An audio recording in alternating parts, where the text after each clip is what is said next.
அனைவருக்கும் வணக்கம். 11th economics புக்கில் 7th லெசன் இந்திய பொருளாதாரம் அப்படின்னு சொல்லி ஒரு லெசன். அந்த லெசனோட ஃபஸ்ட்டு பார்ட் நம்ம ஏற்கனவே பார்த்துட்டோம். அதுக்கு அடுத்த பாட்டு இன்றைக்கி இதில் பார்க்குறோம். இந்திய பொருளாதாரத்தில் சிந்தனையாளர்களோட பங்களிப்பு அப்படின்னு சொல்லி கொடுத்துருக்காங்க. இதில் வந்து நம்மளுக்கு ப்ரிலிம்ஸ் பாயிண்ட் ஆஃப் வியூவில் நிறைய கொஷின் கேட்கறதுக்கான வாய்ப்புகள் இருக்குது. ஃபஸ்ட்டு வந்து திருவள்ளுவர் பற்றி கொடுத்துருக்காங்க. திருவள்ளுவரோட பொருளாதார கருத்துக்கள் வந்து பார்த்தோம் அப்படின்னா காலத்தால் அழியாதது அப்படின்னு சொல்லி சொல்கிறாங்க. திருக்குறளில் அவரோட பொருளாதார கருத்துக்களை நம்மளால் பார்க்க முடியும் அப்படின்னு சொல்லி சொல்கிறாங்க. திருவள்ளுவரோட காலம் குறித்து பல்வேறு கருத்துக்கள் இருந்தாலும் கூட 3ஆம் நூற்றாண்டோட காலம் தான் வந்து நம்ம திருவள்ளுவரோட காலம் அப்படின்னு சொல்லி சொல்கிறோம். அது சங்க காலம் அப்படின்னு சொல்லி சொல்கிறான். திருவள்ளுவரோட கருத்துக்கள் பார்த்தீங்க அப்படின்னா இன்னைக்கு வரைக்கும் நடைமுறைக்கு ஏற்ற மாதிரி இருக்குது அப்படின்னு சொல்லி சொல்கிறாங்க. வள்ளுவரோட பொருளாதார கருத்துக்கள் திருக்குறளோட 2ஆம் பகுதியான பொருட்பாலில் நம்மளுக்கு கிடைக்குது. பொருட்பால் அப்படின்னா செல்வத்தோட தொடர்புடையது. ஓகேவா? அப்போது திருவள்ளுவர் வாழ்வின் அடிப்படையில் அறிஞ்சவர் அப்படின்னு சொல்கிறாங்க. அவர் என்ன சொல்கிறாரு அப்படின்றத நம்ம இப்போ பார்க்குறோம். திருவள்ளுவர் என்ன சொல்கிறாரு அப்படின்னா நம்மளோட வாழ்க்கையில் மழை தான் வந்து உணவோட மிகப்பெரிய ஆதாரமாக இருக்குது அப்படின்னு சொல்லி சொல்கிறாரு. ஓகேவா? அப்போது மழை தான் பொருளாதாரத்துக்கான அடிப்படை அப்படின்னு சொல்லி நம்புகிறாரு. வாழ்வோட அடிப்படை பொருளாதார தேவையாக வேளாண்மை வந்து நம்மளுக்கு மழையை சார்ந்து தான் இருக்குது அப்படின்னு சொல்லி சொல்கிறாங்க. ஓகேவா? அப்போது மழை இருந்தது அப்படின்னா அது வந்து மழை வந்து அழிவையும் தரும், அழிவுலேருந்து நம்மளை காப்பாற்றும் அப்படின்னு சொல்லி கெடுப்பதும் கெட்டாருக்கு சார்வாய் மற்ற அங்கே கொடுப்பதும் எல்லாம் மழைன்னு சொல்லியிருக்காருலே, அதை பற்றி சொல்லியிருக்காங்க. அடுத்து திருவள்ளுவர் உற்பத்தி காரணிகளாக எதெல்லாம் சொல்கிறாரு அப்படின்னு சொல்லி பார்க்குறோம். உற்பத்தி காரணிகள் அப்படின்னு பார்க்கும்பொழுது நிலம், அங்கே உழைக்கிற உழைப்பு, நம்ம போடுற முதலீடு, அமைப்பு, காலம், தொழில்நுட்பம், இது எல்லாமே வந்து உற்பத்தி காரணிகள் அப்படின்னு சொல்லி சொல்கிறோம். சரியா? இதை வந்து விளக்கமாக வந்து திருவள்ளுவர் சொல்லியிருக்காரு அப்படின்னு சொல்லியிருக்காங்க. அது மட்டும் இல்லாமல் மக்கட்பேறு வந்து அவர் வந்து மிகப்பெரிய செல்வமாக கருதுறாரு. பெருமவற்றுள் யாமறிவது இல்லை அறிவருந்த மக்கட்பேறு அல்ல பிற அப்படின்னு சொல்லிட்டு அடுத்தது வேளாண்மை பற்றி என்ன சொல்கிறாரு அப்படின்னு சொல்லி பார்க்குறோம். வேளாண்மை தான் வந்து அடிப்படையான ஒரு பொருளாதார நடவடிக்கை, உலகத்தோட அச்சாணி அப்படின்னு சொல்லி சொல்கிறாங்க. அப்போது வேளாண் துறை செழுமையாக இருந்துச்சு அப்படின்னா பொருளாதாரம் செழுமையாக இருக்கும் அப்படின்னு சொல்கிறாங்க. உழைப்பு தொழில் விவசாயம் செய்கிறவர் தான் வந்து தலைவாய மனிதர் அப்படின்னு சொல்லி சொல்கிறாரு. அது என்ன சொல்கிறாரு அப்படின்னு பார்த்தீங்கன்னா உழுதுண்டு வாழ்வாரே வாழ்வார் மற்றெல்லாம் தொழுதுண்டு பின் செல்பவர். அப்போது உழைப்போன் அதாவது விவசாயியை நம்பி தான் இந்த உலகம் இயங்கும் அப்படின்னு சொல்லியிருக்காரு. சரியா? அது மட்டும் இல்லாமல் மற்ற தொழில்களை விட உயர்ந்ததாக உழைவு தொழிலை தான் கருதுறாரு அப்படின்னு சொல்லியிருக்காங்க. அடுத்தது பொது நிதி அப்படின்னா என்னன்னு பார்க்குறோம்.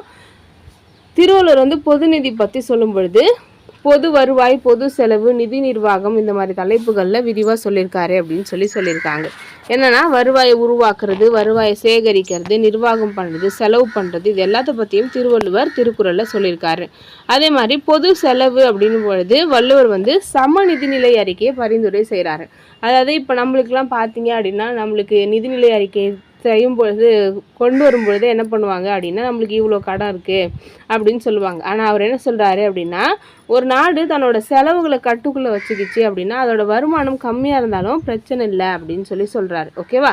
அப்போது நிதிநிலை கொள்கை வகுக்கும் போது அவர் என்ன சொல்கிறாரு அப்படின்னா நம்மக்கிட்ட செலவுக்கு போக அதிகமாக காசு இருக்கணும், அதாவது உபரி நிதிநிலை இருக்கணுமே கொஞ்சி பற்றாக்குறையான நிதிநிலை மட்டும் என்றைக்குமே இருக்கக்கூடாது. சம நிதிநிலை இருந்தால் பரவாயில்ல, அது உபரியாக இருந்தால் நல்லாயிருக்கும், சமமாக இருந்துச்சுன்னா பரவாயில்ல, ஆனால் எப்பயுமே பற்றாக்குறை நிதிநிலைமை மட்டும் இருக்கவே கூடாது அப்படின்னு சொல்லியிருக்காரு. அதே மாதிரி பொது செலவை இந்த மாதிரி 3 விஷயங்களுக்கு செலவு பண்ணணும் அப்படின்னு சொல்கிறார். என்ன அப்படின்னா பாதுகாப்பு, பொதுப்பணிகள், சமூக பணிகள், இந்த 3த்துக்கும் வந்து நீங்கள் அந்த காசை வந்து செலவு பண்ணணும் அப்படின்னு சொல்லியிருக்காரு. ஓகேவா? அடுத்தது திருவள்ளுவரோட பார்வையில் வெளிநாட்டு உதவி பார்க்கும்பொழுது வெளிநாட்டு உதவியை வந்து அவர் ஆதரிக்கல அப்படின்னு சொல்கிறாங்க. குறள் 739 வெளி உதவி கோரும் நாடுகளே இல்லை அப்படின்னு சொல்கிறாங்க. நாடுகள் தன்னிறைவு பெற்ற பொருளாதாரத்தோடு இருந்தது அப்படின்னா அது வந்து சிறப்பு அப்படின்னு சொல்லியிருக்காரு. அடுத்தது வறுமை மற்றும் பிச்சை எடுத்தல், இதை பற்றி என்ன சொல்கிறாரு அப்படின்னு பார்த்தீங்கன்னா பசி கொடுமையிலேருந்து பெறுகின்ற விடுதலை தான் ஒரு மனிதனுக்கு அடிப்படையான சுதந்திரம் அப்படின்னு சொல்லியிருக்காரு. வறுமை வந்து எல்லா தீமைகளுக்கும் அதுதான் வந்து மூலாதாரம், அதனால் எல்லா துன்பங்களுக்குமே வந்து காரணம் வறுமை அப்படின்னு சொல்கிறாங்க. அப்போது வறுமை வந்து அவர் ரொம்ப எதிர்க்கிறார். ஆனால் இந்தியாவில் பார்த்தீங்க அப்படின்னா வறுமை கோட்டுக்கு கீழே வாழறவங்க எண்ணிக்கை ரொம்ப அதிகமாக இருக்குது அப்படின்னு சொல்கிறாங்க. அதுலேயும் பார்த்தீங்கன்னா பிச்சை எடுப்பவர்கள், வசிப்பிடம் இல்லாமல் சாலையோரம் வாழ்பவங்க, அதுக்கப்புறம் வந்து குப்பை எடுக்கிறவங்க, இவங்களாம் ரொம்ப இந்தியாவில் அதிகமாக இருக்காங்க அப்படின்னு சொல்லியிருக்காங்க. அடுத்து செல்வம் பற்றி திருவள்ளுவர் என்ன சொல்கிறாரு அப்படின்னா, செல்வம் வந்து வாழ்வதற்கான ஒரு வழி மட்டும்தான், அது வந்து இலக்கு அல்ல அப்படின்னு சொல்லியிருக்காரு.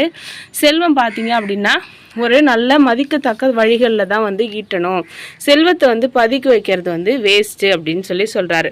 அப்போது திருவள்ளுவரோட பார்வையில் தொழில் தான் வந்து செல்வம் அப்படின்னு சொல்கிறாரு. பணத்தை வந்து அவர் பெருசாக சொல்லலை. அது மட்டும் இல்லாமல் உழைப்பு தான் மிகப்பெரிய வளம் அப்படின்னு சொல்லியிருக்காரு. அடுத்ததா நலம் பேணும் அரசு அப்படின்னு பார்க்கும்போது திருவள்ளுவர் நலம் பேணும் அரசு அப்படின்னு சொல்லியிருக்காரு. நலம் பேணும் அரசில் வறுமை இருக்கக்கூடாது, எழுத்தறிவின்மை இருக்கக்கூடாது, நோய்கள் இருக்காது. இது 3 இருந்துச்சு அப்படின்னா அது வந்து நலம் பேணும் அரசு அப்படின்னு சொல்கிறாங்க. நோய் நொடி இல்லாமல் ஆரோக்கியமான மக்கள், பெரும் செல்வம், நல்ல விளைச்சல், வளம் மற்றும் மகிழ்ச்சி, மக்களுக்கு முழு பாதுகாப்பு, இதெல்லாம் இருந்துச்சு அப்படின்னா அதை கொடுக்குற அரசு நலம் பேணும் அரசு அப்படின்னு சொல்லியிருக்காரு. அப்போது திருவள்ளுவரோட பார்வையில் பொருளாதாரத்துக்கான முக்கியமான விஷயங்கள் நம்ம பார்த்தோம். அடுத்தது மகாத்மா காந்தி அடிகளை பற்றி பார்க்குறோம். காந்திய பொருளாதாரம் பார்த்தீங்கன்னா நன்னெறியை அடிப்படையாக கொண்டது. 1921 காந்தி ஒரு தேசத்தின் அல்லது ஒரு தனியாரின் தார்மீக ஒழுக்க நெறிகளை காயப்படுத்தினால் அந்த பொருளாதார நடவடிக்கை இழுக்கானது, மேலும் அது பாவமானது அப்படின்னு எழுதியிருக்காரு. சரியா?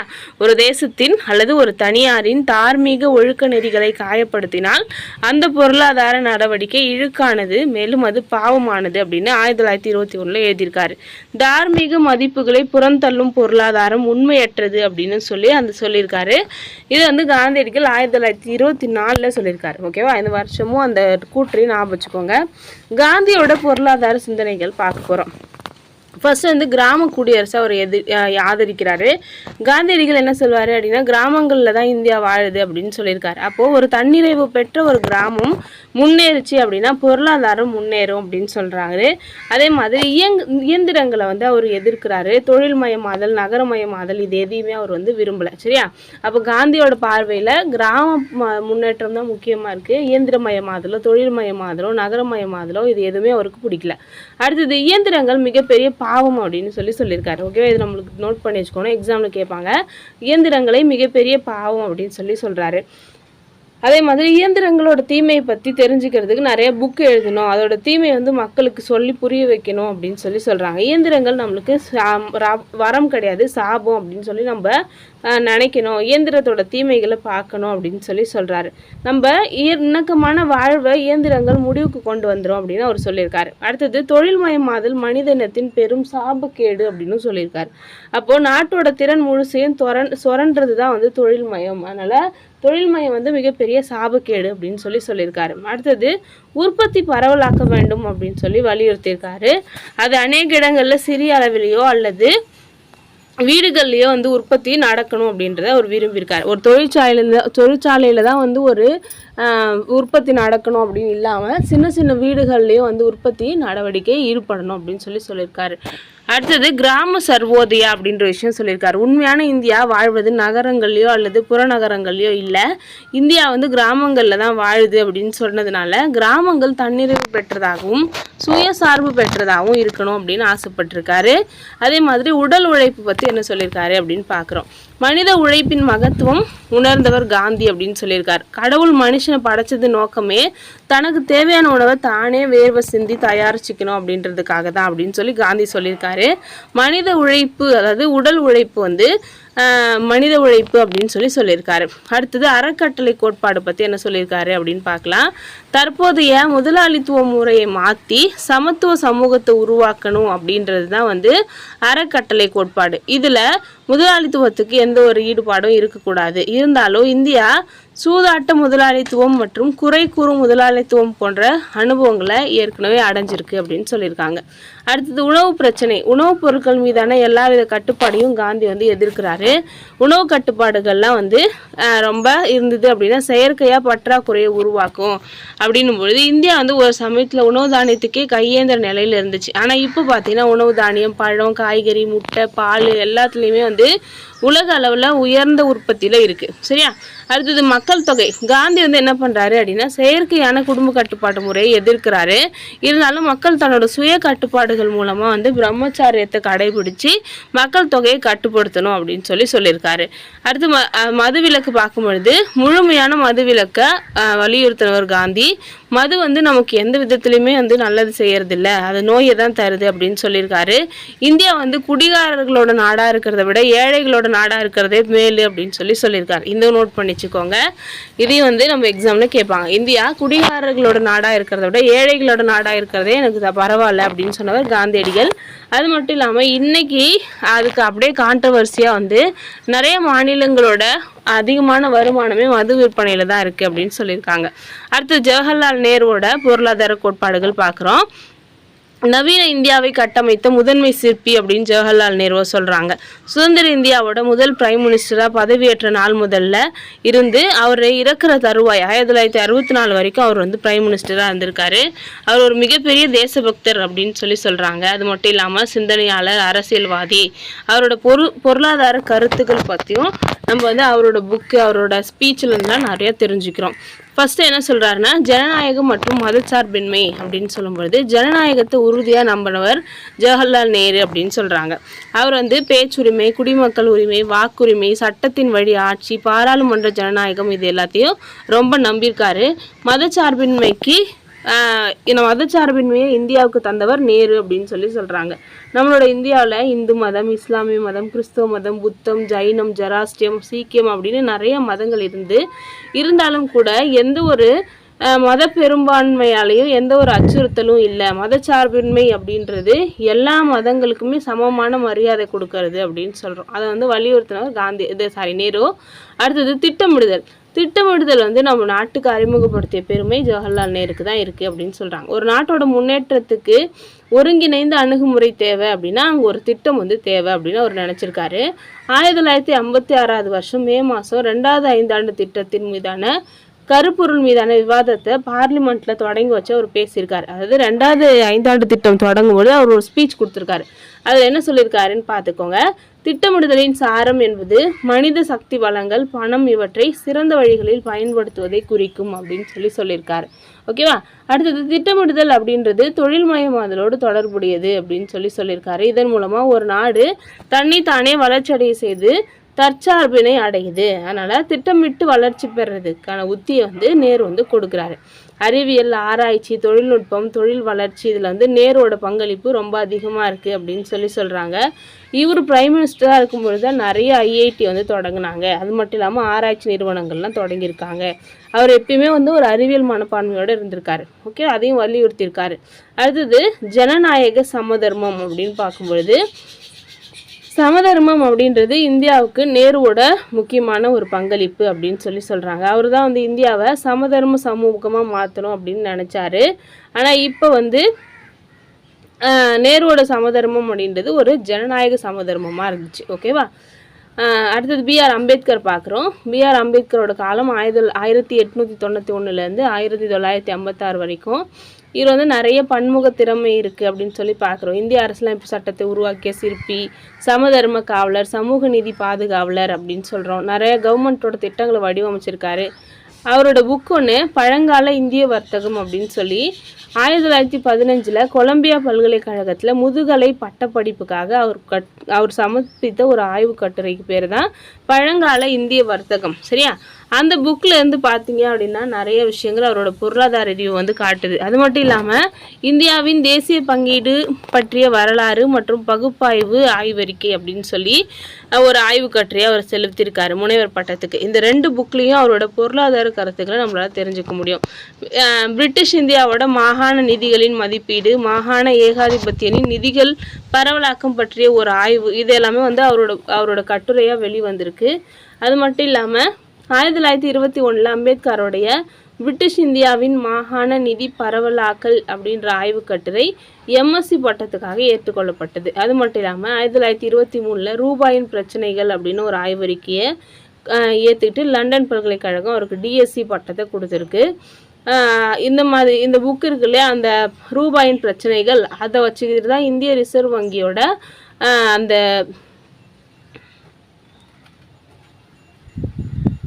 வழிகாட்டுதல்கள் கருத்தாக்கம்லாம் வந்து இந்த இந்த ரூபாயின் பிரச்சனைகள் அப்படின்ற புக்லேருந்து தான் வந்து கொண்டு வந்திருக்காங்க. அப்போது ரிசர்வ் வங்கிக்கான ஒரு மூலாதாரமாகவே அந்த ரூபாயின் பிரச்சனைகள் புக்கை வந்து கொடுத்துருக்காங்க. ஓகேவா? அடுத்தது அம்பேத்கரோட பொருளாதார கருத்துக்கள், நிதி பொருளாதாரம் அப்படின்னு ஃபஸ்ட்டு கொடுத்துருக்காங்க. அம்பேத்கரோட பெரும்பாலான நூல்கள் வந்து அவர் வெளிநாட்டில் தங்கியிருக்கும் போது அவர் எழுதியிருக்காரு. காலம் வந்து 1913 23 அந்த 10 வருஷத்துல எழுதியிருக்காரு அப்படின்னு சொல்றாரு. அதுலேயே அவர் நிதி பொருளாதாரம் பற்றி நிறைய எழுதியிருக்காரு. அதுலேயும் வந்து அவர் 3 நிலையெல்லாம் பிரிக்கிறார் ஒரு மாகாணத்தோட நிதி பெருக்கத்தை. ஃபர்ஸ்ட் வந்து ஒப்படைப்பு வரவு செலவு திட்டம்னு சொல்கிறாங்க. எப்போன்னா 1871 டு 76 77 வரைக்கும். அடுத்தது ஒதுக்கீடு வரவு செலவு திட்டம் அப்படின்னு பார்க்கும்போது 77 78 81 82 வரைக்கும். வருவாய் பங்கீடு வரவு செலவு திட்டம் வந்து 82 83 20 21 வரைக்கும் அப்படின்னு சொல்லியிருக்காரு. சரியா? அடுத்தது வேளாண்மை பொருளாதாரம்னு கொடுத்துருக்காங்க. அம்பேத்கர் வந்து 1918 இந்தியாவில் குறைந்த நில உடைமை மற்றும் தீர்வுகள் அப்படின்னு ஒரு கட்டுரை எழுதியிருக்காரு. அது மட்டும் இல்லாமல் ஆடம் ஸ்மித்தோட நாடுகளின் செல்வத்தை போல நில உடைமை ஒருங்கிணைப்பு மற்றும் நில உடைமை விரிவாக்கம் இதுக்கு ரெண்டுக்கும் நடுவில் இருக்கிற டிஃப்ரென்ஸையும் அம்பேத்கர் வந்து சொல்லியிருக்காரு. அடுத்தது சமூக நீதி பொருளாதாரம். சமூக முன்னேற்றத்துக்கு சாதி வந்து மிகப்பெரிய தடையாக இருக்குது அப்படின்னு சொல்லி நம்புகிறாரு. சாதி வந்து சமூக பிரிவினைக்கு வழிவகுக்குது அப்படின்னு சொல்கிறாங்க. அப்போது தனிநபர்கள் தங்களுக்குள்ள வேலைகளை பரிமாறிக்கொள்ளும் வழி இருக்கணும். அது மட்டும் இல்லாமல் சாதிய முறை வந்து சமூக பதற்றத்துக்கு காரணமாக இருக்கும். சாதிய முறை வந்து அரசியலில் ஜனநாயகத்தை விடவும் சமூக ஜனநாயகத்தை அமைக்கிறதுல தோல்வி அடைஞ்சிருக்கு அப்படின்றத சொல்லியிருக்காரு. அம்பேத்கர் சமதர்ம பொருளாதாரத்துக்கு ஆதரவாக இருந்திருக்காரு. அவர் வந்து சமூக நீதியின் பாதுகாவலர் அப்படின்னு சொல்லியிருக்காங்க. அனைத்து தொழில்களையும் நாட்டுடைமை ஆக்கணும், கவர்மெண்ட்டு நிலத்தை வந்து வச்சு நிர்வாகம் பண்ணணும், கூட்டு வேளாண்மை செய்யணும் அப்படின்னு சொல்லியிருக்காரு. அதே மாதிரி கவர்மெண்ட் வந்து காப்பீடு வணிகம் இன்சூரன்ஸ் வந்து செய்யணும் அப்படின்னு சொல்லியிருக்காரு. எல்லா மக்களுக்குமே இன்சூரன்ஸ் கொடுக்கணும் அப்படின்னு சொல்லியிருக்காரு. அடுத்து ஜேசி குமரப்பாவோட கருத்துக்கள் பார்க்குறோம். ஜோசப் செல்லதுரை குமரப்பா, இவரை தான் வந்து ஜேசி குமரப்பான்னு சொல்லுவாங்க. தமிழ்நாட்டில் தஞ்சாவூரில் 1892 ஜனவரி 4 பிறந்திருக்காரு. கிராம பொருளாதார முன்னேற்ற கொள்கைகளின் முன்னேடியாக குமரப்பாவை சொல்கிறோம். அவரோட அனைத்து பொருளாதார கருத்துக்களுமே காந்தியம் அப்படின்ற அடிப்படையிலே அமைஞ்சிருக்கும். அப்போது காந்திய பொருளாதாரம் அப்படின்ற கருத்தையே அவர் உருவாக்கியிருக்காரு. அப்போது காந்திய பொருளாதாரம் அப்படின்ற கருத்தை உருவாக்குனவர் யாருன்னு கொஸ்டின் கேட்டாங்கன்னா ஜேசி குமரப்பா அப்படின்னு சொல்கிறோம். காந்தியோட கருத்துக்கள் பார்க்கும்பொழுது கிராம தொழில்கள், கிராம தொழில் வளர்ச்சிக்கான சங்கம் இதெல்லாம் ஆதரிச்சிருக்காரு. கிறிஸ்துவ மற்றும் காந்திய மதிப்பீடுகளை உள்ளடக்கி அவர் கோட்பாடுகளை வெளியிட்டார். அதில் அஹிம்சை கொள்கை, மனித நடத்தைகளை மையப்படுத்துதல், முன்னேற்றம் இது மாதிரி விஷயங்களெல்லாம் வந்து முக்கியத்துவம் கொடுத்துருக்காரு. சோசியலிசம் எடுத்துரைக்கும் வர்க்க போர் முக்கியத்துவத்தை நிராகரிக்கும் அதே வேளையில் தடையில்லா சந்தையில் உள்ள பருப்பொருள் வளர்ச்சி, போட்டி மற்றும் திறன் ஆகியவற்றுக்கு முக்கியத்துவத்தை நிராகரித்தார் அப்படின்னு சொல்கிறாங்க. ஜேசி குமரப்பா பார்த்தீங்க அப்படின்னா சமூகத்தில் பொருளாதார பிரச்சனைகளாக இருக்கிற வேலையின்மை, வறுமை, ஆதரவற்ற நிலை இதெல்லாம் வந்து இருக்கக்கூடாது அப்படின்னு சொல்லியிருக்காரு. உப்பு சத்தியாகிரகத்தின் போது யங் இந்தியா பத்திரிகையில் வேலை செஞ்சுக்கிட்டு அகமதாபாத்தில் குஜராத் வித்யாபீடத்தில் ஒரு பொருளாதார பேராசிரியராகவும் வேலை செஞ்சுட்டு வந்திருக்காரு. அதுக்கடுத்தது அனைத்து இந்திய கிராம தொழில் கழகத்தை 1935 உருவாக்கியிருக்காரு. வெள்ளையனே வெளியேறு இயக்கத்தின் போதும் வந்து அவர் வந்து 1 வருஷம் ஜெயிலில் இருந்திருக்காரு. ஜெயிலில் இருக்கும் பொழுது நிலைத்த பொருளாதாரம், இயேசுவின் வழிமுறைகள் அப்படின்ற புக்கு 1945 கிறிஸ்துவ மதன் பொருளாதாரமும் வாழ்க்கை முறையும் அப்படின்ற புக்கையும் எழுதியிருக்காரு. ரெண்டுமே 1945. அதுக்கப்புறம் காந்தியை ஃபாலோ பண்ணுறவங்க எல்லாருமே சுற்றுப்புற சூழலியல் குறித்து நிறைய கோட்பாடுகளை உருவாக்குனாங்க. இவர் வந்து பார்த்தீங்கன்னா 1930 to 40 அந்த 10 வருஷத்தில் அது குறித்து நிறைய புக்கு எழுதியிருக்காரு. ஓகேவா? அதுக்கப்புறம் வரலாற்று ஆய்வாளர் ராமச்சந்திர குஹா அப்படின்றவர் வந்து ஜேசி குமரப்பாவை பச்சை காந்தி அப்படின்னு அழைச்சிருக்காரு. இது ரொம்ப ரொம்ப முக்கியம், எக்ஸாமில் கேட்டிருக்காங்க. யார் சொன்னதுன்னு பாருங்கள். ராமச்சந்திர குஹா அவர் வந்து ஒரு வரலாற்று ஆய்வாளர். என்ன சொல்லியிருக்காரு அப்படின்னா இவர் வந்து ஜேசி குமரப்பாவை பச்சை காந்தி அப்படின்னு சொல்லியிருக்காரு. இந்தியாவோட சுற்றுச்சூழலியல் குறித்து அடித்தளமிட்டதுனால அவரை பச்சை காந்தி அப்படின்னு சொல்கிறாங்க. இந்திய திட்டக்குழுவில் வேலை செஞ்சிருக்காரு. அதுக்கப்புறம் இந்திய தேசிய காங்கிரஸோட கட்சியிலையும் வேலை செஞ்சிருக்காரு. வேளாண்மைக்கான தேசிய கொள்கைகள் குறித்தும் கிராம முன்னேற்றம் குறித்தும் பல கொள்கைகளை வகுத்து கொடுத்திருக்காரு. அது மட்டும் இல்லாமல் சைனா, கிழக்கு ஐரோப்பா, ஜப்பான் போன்ற நாடுகளுக்கு அரசு முறை பயணமாக போயிட்டு அங்கே கிராம வளர்ச்சிக்கான திட்டங்கள் என்னெல்லாம் இருக்குது அப்படின்னு பார்த்துட்டு வந்து இங்கே வந்து அதை செயல்படுத்தணும் அப்படின்னு சொல்லி நிறைய முயற்சிகள் பண்ணியிருக்காரு. அடுத்தது VKR ராவ் பற்றி பார்க்குறோம். PR பிரம்மானந்தா அப்படின்ற ஒருத்தர் சொல்லியிருக்காரு, சுதந்திரத்திற்கு முன்னும் பின்னும் இந்தியாவின் தலை சிறந்த பொருளியல் அறிஞர்களாக DR காட்கில், CN வக்கீல் மற்றும் VKRV ராவ் ஆகியோரை குறிப்பிடலாம் அப்படின்னு சொல்லியிருக்காரு. அப்போது VKRV ராவ் அப்படின்றவர் ஒரு தலை சிறந்த பொருளியல் அறிஞர் அப்படின்னு யார் சொன்னது அப்படின்னா PR பிரம்மானந்தா. சரியா, பார்த்துக்கோங்க. இந்திய பொருளாதார பிரச்சனைகளை ஆராய்ந்து அதுக்கான கொள்கைகளையும் திட்டங்களையும் வகுக்கிறதுக்கு முன்னணியில் இருந்தார் அப்படின்னு சொல்கிறாங்க. ஓகேவா, அவர் வந்து ஒரு தேர்ந்த எழுத்தாளர் அப்படின்னு சொல்கிறாங்க. அவருக்கு ஒரு 3 விஷயத்தில் முக்கியமாக இன்ட்ரெஸ்ட் இருந்திருக்கு. அது என்னென்ன அப்படின்னா தேசிய வருமானம், உணவு, ஊட்டச்சத்து, பண்டங்களின் பகிர்வு, அப்புறம் வேலைவாய்ப்பு மற்றும் தொழில் பகிர்வு, இதிலெல்லாம் வந்து ரொம்ப ஈடுபாடு காமிச்சிருக்காரு. அதுலேயும் பார்த்தீங்கன்னா தேசிய வருமானத்தை கணக்கீட்டு முறை பற்றி என்ன சொல்லியிருக்காரு அப்படின்னு பார்க்கும்பொழுது தேசிய வருமானத்தை கணக்கீடு பண்ணுறதுக்கு அவர் வந்து ஒரு நடைமுறை பொருளாதாரவாதியாக நினைவில் இருக்காரு அப்படின்னு கட்டுறாங்க. ராவ் பார்த்தீங்கன்னா JM கீன்ஸோட மாணவர். அது மட்டும் இல்லாமல் கோலின் கிளார்க் அவங்களோட பணி செஞ்சுருக்கார். ஓகேவா, அது மட்டும் இல்லாமல் HW சிங்கர், கீன்சன் மாணவர்களில் சிறந்தவர்களாக VKRVயை கருதுறாங்க அப்படின்னு சொல்கிறாங்க. கீன்ஸ் இருக்காரு, JM கீன்ஸோட முக்கியமான மாணவர் அப்படின்னு HW சிங்கர் இவர் வந்து சொல்லியிருக்காரு. ஓகேவா, ஃபஸ்ட்டு ராவோட கணக்கீட்டு முறை பார்த்தீங்கன்னா பொதுவாக வளரும் நாடுகள், குறிப்பாக இந்தியாவுக்கு உகந்த தேசிய வருமான கருத்துக்கள், முன்னேறி கொண்டிருக்கும் பொருளாதாரத்தில் முதலீடு, சேமிப்பு, பெருக்கி ஆகியவற்றை ஆய்வு செய்தல், வளர்ச்சி குன்றிய நாடுகளில் தொழில்மயமாக்கலின் விளைவுகளை தேசிய வருவாயோடு இணைத்து படிக்க வேண்டும் அப்படின்னு சொல்லியிருக்காரு. அவரோட ஒரு ஆய்வு கட்டுரை வந்து நம்ம பார்க்கணும். முழு வேலைவாய்ப்பும் பொருளாதார முன்னேற்றமும், இது வந்து அவரோட ஆய்வு கட்டுரை.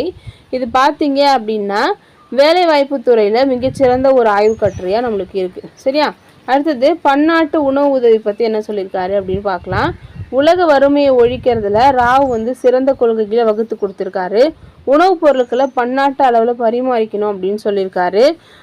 அதுக்கப்புறம் தேர்ச்சி பெற்ற பன்னாட்டு சாதனங்களோட பங்களிப்புலையும் கருத்துலையும் அவர் கருத்தையும் முன் வச்சிருக்காரு அப்படின்னு சொல்றாரு. சமதர்மத்துக்கான ஆதரவு அவரும் கொடுத்துருக்காரு. இந்தியாவில் பார்த்தீங்க அப்படின்னா திட்டமிடல முந்தைய காலங்களில் சமதர்மம் தான் வந்து வலியுறுத்தினாங்க இல்லையா, அதுலேயும் இவர் வந்து முன்னணியில் இருக்காரு அப்படின்னு சொல்கிறாங்க. பொதுத்துறையோட வளர்ச்சியோட உச்சத்தை தான் வந்து தன்னோட கட்டுப்பாட்டில் வச்சுருந்தாதான் வந்து நாடு வச்சுருக்கணும் அப்படின்னு சொல்லியிருக்காரு. ராவோட பார்வையில் தொழில்மயமாதல் எப்படி இருக்குது அப்படின்னு பார்க்குறோம். ராவ் அவர் எழுதின இந்திய பொருளியல் வாழ்வில் என்ன தவறு அப்படின்னு ஒரு புக்கை வந்து 1938 எழுதியிருக்காரு. இந்த சின்ன புத்தகத்தில் இந்தியாவில் தனிநபர் வருமானம் குறையிறதுக்கும் தனிநபர் ஊட்டச்சத்து குறையிறதுக்கும் என்னென்ன காரணம் அப்படின்றத அவர் சொல்லியிருக்காரு. என்னென்னு பார்ப்போம். முறையற்ற நில உடைமை, நிலம் துண்டாடல், நிலம் பிரிக்கப்படுதல், இதெல்லாம் நிலத்தில் இருக்கிற பிரச்சனை. பயிர்களுக்கு நீர்ப்பாசன வசதி ரொம்ப கம்மியாக இருக்கிறது.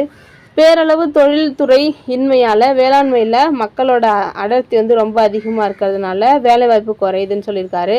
முதலீடு இல்லை அப்படின்னு சொல்கிறாங்க. நாணயத்தில் சுயாட்சி கொள்கை இல்லை. பணம் பற்றிய கருத்துக்களில் தங்கத்தை உடமையாக கொள்வதை ஊக்குவித்ததுலாம் வந்து ஒரு பிரச்சனை அப்படின்னு சொல்லியிருக்காரு. அடுத்தது கிராம தொகுதிகள் பற்றி என்ன சொல்லியிருக்காருன்னு பார்ப்போம். கிராம முன்னேற்றத்துக்காக கிராமத்தை வந்து கிராம குழுக்கள்ல அமைக்கணும் அப்படின்னு சொல்லியிருக்காரு. ஊரக வளர்ச்சிக்காக கிராமங்களை வந்து தொகுப்பாக ஒரே அழகாக செயல்படணும். கிராமத்தோட சமூக பொருளாதார மேம்பாடு இதனால் அதிகமாகும் அப்படின்னு சொல்கிறாங்க. சுய முன்னேற்றத்துக்காக பொதுமக்கள் எல்லாம் ஒன்றா சேர்ந்து இந்த மாதிரி குழுக்களை உருவாக்கிக்கிட்டாங்க அப்படின்னா அவங்களுக்குள்ளே அவங்க உதவிப்பாங்க அப்படின்னு சொல்லியிருக்காங்க. அதனால் கிராமத்தோட வளர்ச்சியும் ஆற்றலும் அதிகரிக்கும் அப்படின்னு சொல்கிறாங்க. அடுத்தது முதலீடு வருமானம் பெருக்கியை பற்றி என்ன சொல்லியிருக்காரு பாருங்கள். முன்னேற்றம் அடையாத நாடுகளில் உள்ள முதலீடு வருமானம் பெருக்கி இதுக்கு நடுவில் இருக்கிற தொடர்பு அப்படின்னு 1952 ஒரு புத்தகம் எழுதியிருக்காரு. பேரியல் பொருளாதாரத்தில் மிக முக்கிய ஒரு புக்கு தான் வந்து இந்த முன்னேற்றம் அடையாத நாடுகளின் முதலீடு வருமானம் மற்றும் பெருக்கி அப்படின்ற புக்கை வந்து சொல்லியிருக்காங்க. இவர் வந்து பார்த்தீங்க அப்படின்னா சிந்தனையாளர், ஆசிரியர், பொருளாதார ஆலோசகர், நேரடி கொள்கை வடிவமைப்பாளர் அப்படின்னு சொல்லிட்டு எல்லாத்துலேயுமே வந்து ஜேஎம் கீன்ஸை வந்து ஃபாலோ பண்ணியிருக்காரு. அடுத்தது நிறுவன கட்டமைப்பாளர் அப்படின்னு கொடுத்துருக்காங்க. ராவ் வந்து தேசிய அளவில் 3 முக்கியமான ஆராய்ச்சி நிறுவனங்களை உருவாக்கியிருக்கார். இது ரொம்ப ரொம்ப முக்கியம். ஒன்று வந்து டெல்லி பொருளாதார பள்ளி, அடுத்தது பொருளாதார வளர்ச்சி கழகம், அதுவும் டெல்லியில் இருக்குது. சமூக பொருளாதார மாற்றத்திற்கான கழகம் பெங்களூரில் இருக்குது. 3மே அவர் வந்து ராவோட உருவாக்கின நிறுவனங்கள்னு சொல்கிறோம். அடுத்தது அமர்த்தியா குமார் சென் பற்றி பார்க்குறோம். நோபல் பிரைஸ் பெற்றவர் அப்படின்னு சொல்கிறோம். ஓகேவா? நோபல் குழு வந்து இவரை பற்றி சொல்லும்பொழுது என்ன சொல்கிறாங்கன்னா, அவரோட சமூக தெரிவு கொள்கை, வளர்ச்சி பொருளாதாரம், வறுமை மற்றும் பஞ்சங்கள் பற்றிய ஆய்வு மற்றும் உரிமங்கள் திறன் முன்னேற்றம் பற்றிய கருத்து, இது எல்லாத்தையுமே பற்றி அந்த நோபல் பிரைஸ் கொடுத்த குழு வந்து சொல்லியிருக்காங்க அப்படின்னு சொல்லியிருக்காங்க. ஃபஸ்ட் வந்து அமர்த்தியா சென் வந்து வறுமை மற்றும் பஞ்சம் பற்றி என்ன சொல்கிறாரு அப்படின்னு சொல்லி பார்ப்போம். 1981 அமர்த்தியா சென் வந்து வறுமை மற்றும் பஞ்சம், உரிமம் மற்றும் இழப்பு பற்றிய ஒரு கட்டுரை எழுதியிருக்காரு. இது வந்து ஒரு சிறந்த கட்டுரை அப்படின்னு சொல்கிறாங்க. அவரோட புக்கில் நிறைய பஞ்சங்கள் பற்றி ஆய்வு செஞ்சு அதுக்கான உண்மையான காரணங்களை சொல்லியிருக்காரு. வறுமைக்கான நிறைய விளக்கங்களை கொடுத்து முழு வறுமைனா என்ன, தொடர்புடைய வறுமைனா என்ன, அதுக்கான காரணங்கள்லாம் என்ன அப்படின்லாம் சொல்லியிருக்காரு. வறுமை மற்றும் சமத்துவமின்மை பற்றி சொல்லும் பொழுது இந்தியாவில் வறுமை சமத்துவமின்மை எப்படி இருக்குது அப்படின்றத பற்றி சொல்லியிருக்காரு. வருமான பகிர்வு, வறுமை கோட்டுக்கு கீழே இருக்கிற மக்களோட நுகர்வு, இதெல்லாத்தையுமே எடுத்துக்கணும் அப்படின்னு சொல்லியிருக்காரு. பொருட்கள் அல்லது பயன்பாடுகளை விட திறன்களை வளர்க்குறது தான் வந்து முக்கியம் அப்படின்னு சொல்கிறார். ஸ்கில் டெவலப்மெண்ட் தான் முக்கியம் அப்படின்னு சொல்லியிருக்காரு. கச்சா பொருட்கள் பல்வேறு, அதாவது திறன் அப்படின்றது என்னென்னா அடிப்படையான கச்சா பொருட்களை வந்து மக்களோட நலத்துக்காக மாற்றி அமைக்கிறது தான் வந்து ஸ்கில்லுன்னு சொல்லியிருக்காரு. அடுத்தது ஊட்டச்சத்து உணவு, மருத்துவம், உடல்நல பாதுகாப்பு, வேலைவாய்ப்பு, பஞ்சத்தின் போது வழங்கப்படும் உணவு, இதெல்லாமே நம்மளோட உரிமையாக மாறணும் அப்படின்னு சொல்லியிருக்காரு. இதெல்லாம் கொடுக்காம இருந்ததுனால தான் நம்மளுக்கு பஞ்சம் வருது அப்படின்னு சொல்லியிருக்காரு. அடுத்தது மூலதன செறிவு நுட்ப முறையில் உழைப்பாளர்கள் உபரியாக இருக்கிற பொருளாதாரத்தை வேலைவாய்ப்புகளை அதிகரிக்கிறது கஷ்டம் அப்படின்றதுனால தொழில்நுட்ப தெரிவு அப்படின்ற புத்தகத்தில் அவர் சொல்லியிருக்காராம். ஓகேவா? அமர்த்தியா சென் வந்து ஒரு பொருளியல் அறிஞர் மட்டும் இல்லாமல் ஒரு நன்னெறி தத்துவ அறிஞர் அப்படின்னும் சொல்லியிருக்காங்க. ஓகே, இதோட இந்த லெசன் வந்து முடியுது. அவர் வந்து சுதந்திரத்தை நேசிப்பவர், அது மட்டும் இல்லாமல் மனித நேயத்தை ஆதரிப்பவர், ஏழைகள் குறித்து அதிக அக்கறை கொண்டவர், அது மட்டும் இல்லாமல் அவங்கள இரக்கமாக இருக்கணும், அதாவது ஏழைகளை பார்த்து இறக்கப்படாமல் அவங்களோட உரிமைகளுக்கு அவங்களுக்கு கொடுக்கணும் அப்படின்னு நினச்சவர். அதிகாரம் வழங்குதல், கல்வி, உடல் நலம், ஊட்டச்சத்து, பாலின சமநிலை, துன்பம் வரும் காலங்களில் பாதுகாப்பு, இது எல்லாமே ஏழைகளோட உரிமை அப்படின்னு சொல்லியிருக்காரு. ஓகேவா? நெக்ஸ்ட் வீடியோவில் இன்னொரு இம்பார்ட்டண்டான லெசன் பற்றி பார்க்கலாம். தேங்க்யூ.